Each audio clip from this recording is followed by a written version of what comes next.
Azaria Chamberlain would have turned 32 yesterday. Her death at the age of 9 weeks at Uluru in the Northern Territory began one of the most tragic and bungled processes in Australian legal history. Today it has ended with the fourth coronial inquest finding that Azaria Chamberlain was killed by a dingo, as her parents had claimed from the beginning. The ABC's Tony Eastley has followed the story from the start and he's in Darwin now. So Tony, what was the reaction in the courtroom when the coroner handed down her findings? It was quite extraordinary, Ros, quite extraordinary. The courtroom was packed. The Chamberlain sat in the front. Lindy Chamberlain with her husband's arm around her shoulder, giving her a hug occasionally. Her former husband, Michael Chamberlain, sitting just to her right. Aidan was there as well. He was only a young fellow when the baby disappeared in 1980. And when the coroner, Elizabeth Morris, got around to the nuts and bolts of the finding, you could have heard a pin drop. Let's go and have a listen to what Elizabeth Morris said. What occurred on the 17th of August 1980 was that shortly after Mrs. Chamberlain placed Azaria in the tent, a dingo or dingoes entered the tent, took Azaria and carried and dragged her from the immediate area. Mrs. Chamberlain, upon being alerted to Azaria's cry, returned to the tent area to see a dingo near the tent. Raising a cry which alerted others, Mrs. Chamberlain then ran for a short distance after the dingo back to the tent, confirming that Azaria was missing. So as you say, Tony, emotions were running high in the courtroom and even the coroner was affected. Yes, look, you can't help but be affected by the enormity of the struggle that's gone on. And I think at the press conference, which we'll hear from soon, Michael Chamberlain alluded to it. He said this has been a terrifying and bitter battle at times. Terrifying because back in 1980, their young baby, 9 weeks old, simply disappeared from a tent. They said that a dingo had taken it. No one, down the track, was willing to believe this young family, and then started the whole saga of the court case and the appeals, the lost appeals and the like. So when Elizabeth Morris spoke in the court and said to Lindy Chamberlain, Michael Chamberlain, she addressed them both, "We are sorry for what's gone on." And Elizabeth Morris's voice began to crack. Here she is again. Mrs. Chamberlain Crichton, Mr. Chamberlain, Aidan and your extended families. Please accept my sincere sympathy on the death of your special and loved daughter and sister, Azaria. I'm so sorry for your loss. Time does not remove the pain and sadness of the death of a child.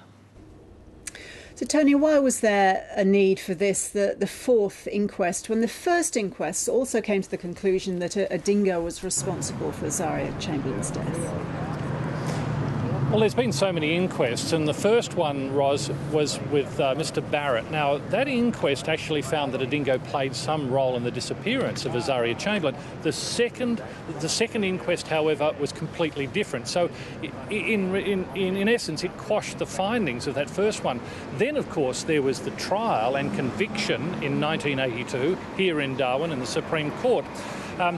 The subsequent inquest in 1995 didn't quite come to terms with the exact death, the nature of death of Azaria Chamberlain. So that's why they had this fourth inquest. It needed to define how the baby actually died, and the Chamberlains had dearly wanted that over the years. And so when that was handed down today, when Elizabeth Morris said a dingo did it, the relief in the courtroom was palpable, and afterwards there were hugs and tears. And in fact, many people in the gallery where I was sitting had tears in their eyes. Then Lindy Chamberlain Crichton, as she's known these days, and Michael Chamberlain and Aidan all came out to the front of this courthouse and they spoke to the media. Well, no longer will Australia be able to say that dingoes are not dangerous and only attack if provoked. We live in a beautiful country, but it is dangerous, and we would ask all Australians to be aware of this and take appropriate precautions and not wait for somebody else to do it for them. This has been a terrifying battle. Bitter at times, but now some healing and a chance to put our daughter's spirit to rest. Tony, you've covered this story from the very beginning, but as we heard from Michael Chamberlain, then it is the end of a long road for them. Oh, it certainly is. And, you know, I've been covering the story for more than 30 years. It was 30 years ago that the Supreme Court jury found Lindy Chamberlain guilty here in Darwin. So, yes, it has been a long slug for a number of older reporters. And there's only a few of us around who actually covered the trial, I must say. But setting that aside, it's nothing like the pain and anguish that the Chamberlains have been through. And today, these findings vindicate what Lindy Chamberlain said all those years ago in that camping ground in Uluru: a dingo has taken my baby. And what's more, Roz, today, Elizabeth Morris, the coroner, went to great pains to point out that immediately a death certificate would be made available here at the registry, indicating just that a dingo was responsible for the death of 9-week-old Azaria Chamberlain in 1980. And soon after the press conference, the Chamberlains walked a short distance away from the court here to pick up that death certificate. Tony, thank you.